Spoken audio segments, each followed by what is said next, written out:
Alright, well I'm back here at the Boxcar Rocks. Just an awesome rock formation. And that goes on for several miles that way to a varying degree. There's a little gap. And it continues on that way too. This is in northern Lebanon County off of Gold Mine Road. And I've been here a number of times before. I think I've made several videos coming here. So if you want to figure out how to get here, you can kind of just type in Boxcar Rocks on YouTube and my videos should come up. But this is an awesome place to come to. And I think I mentioned before that this place is significant to me because back when I first started doing this, before I started making videos, I was going out in the woods. I wasn't making videos yet, but this is one of the first places I tried to find, and it just blew my mind away. But anyway, this is a haunted video. I'm working on that Haunted Pennsylvania series, which I'm having a lot of fun doing because I'm learning a lot. Because in my research, like, I've been here so many times, but I never realized that this place has some haunted history to it as well. So here I am back here, not to climb the rocks, but to talk about a haunted story.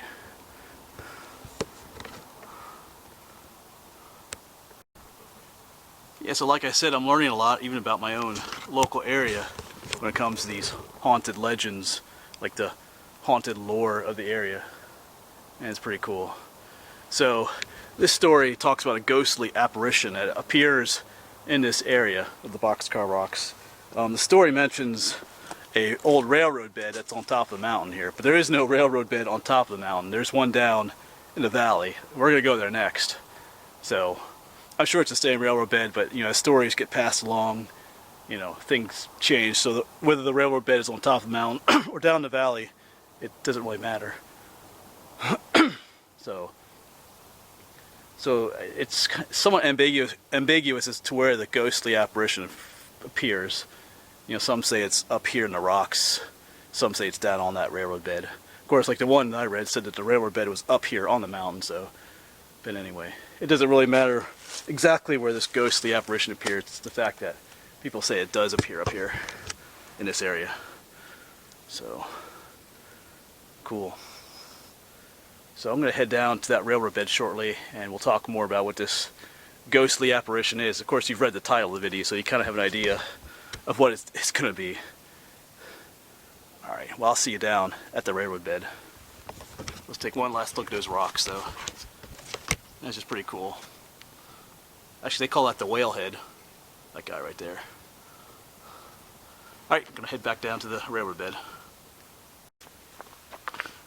Well, I'm currently on the old railroad bed mentioned in the story. Back up that way, up on the mountain, is where the Boxcar Rocks are.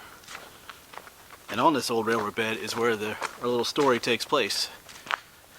So supposedly it was some younger fellas that were out here in the woods, and they claimed that they saw a headless miner walk along these railroad tracks, pushing a wheelbarrow. A ghostly miner. So how did they know it was a miner? I'm guessing it was because of the clothes he was wearing. Maybe he had a miner's outfit on, clothing, and the wheelbarrow maybe gave it away, because it was probably a wheelbarrow for moving coal. But there was no coal in the wheelbarrow. Can you guess what was in the wheelbarrow? Remember, he didn't have a head. Yeah, it was his head that they saw in the wheelbarrow. So I'm not sure how they saw that. I guess if it was a ghostly wheelbarrow, you could see through the wheelbarrow and see the head laying in there. I doubt that they walked up to the ghost and looked in the wheelbarrow. I know I wouldn't, but... So, they told their father about it, and he didn't exactly believe them. Their father claimed that they were just seeing something called a foxfire, I think it's called. It's a situation that happens on really warm summer nights.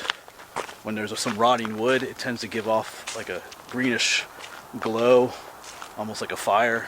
I think that's what they call it, foxfire. I guess there's other names for it too. That's one name for it. I've never seen it myself, the foxfire, but I've heard about it and read about it. And I think there's other names for it as well, besides foxfire.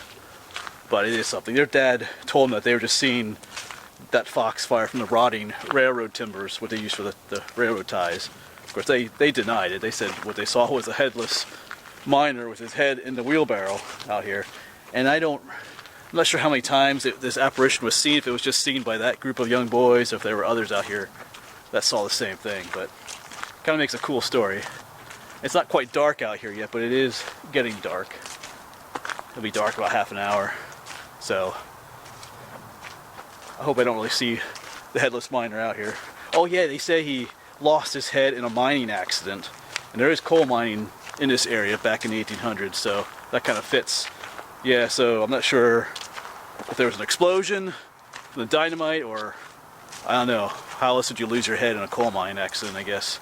Maybe if your buddy was swinging the pickaxe wrong and took your head off, I guess. I don't know, but anyway. And I'm not sure why he was carrying his head around in a wheelbarrow either. Maybe he was looking for someone to put it back on for him. Anyway, you know, I doubt the story is really true, but it makes a neat little haunted story for this area. So anyway, keep that in mind though, if you come out to the Boxcar Rocks or walk along the Stony Valley Rail Trail. Remember that there is supposedly a headless miner that haunts this area. Maybe he wants your head instead of his own. Anyway, thanks for watching this video, and I'll see you around some other time.